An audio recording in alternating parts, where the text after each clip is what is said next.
Prelude or finale?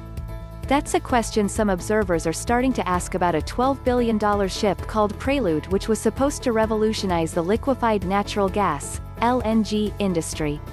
Built by Royal Dutch Shell, Prelude is designed to move from one offshore gas field to another, avoiding the need for costly offshore structures and pipelines to shore-based gas processing facilities.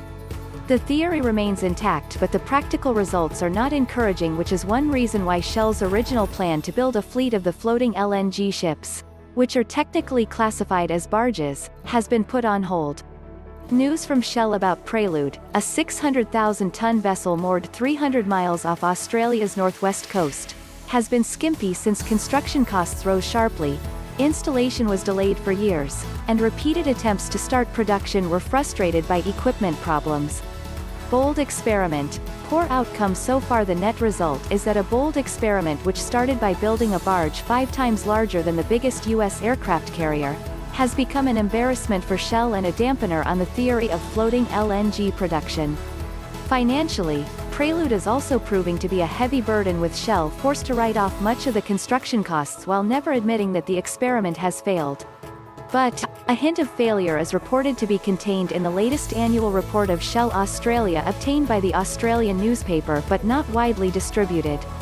The key word in the Shell Australia report, according to the newspaper, is attractiveness, a description applied to Prelude in Shell's discussion of asset value write-downs, which dominate a $4.9 billion loss for 2020 by Shell Australia.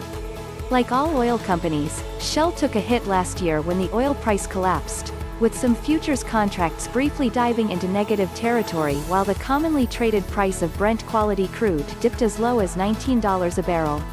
Oil has been moving higher since that price crash, but whether it will rise to a point where Prelude can achieve a commercial break-even level is a question which has landed on the desk of Royal Dutch Shell's incoming chairman, Andrew Mackenzie. It will be the former chief executive of BHP who takes up his new post at Shell next month, who will be forced to make a decision on whether to persevere with the Prelude experiment or write it off as a failure. The official position before a fresh Prelude write-off played a key part in Shell Australia's latest loss is that Prelude is a work in progress, with problems rectified as they occur. But, with the giant barge already having cost Shell somewhere between $12 billion and $17 billion, the exact figure has not been revealed. It might be viewed as courageous by Shell shareholders if Mackenzie continues with the floating LNG trial.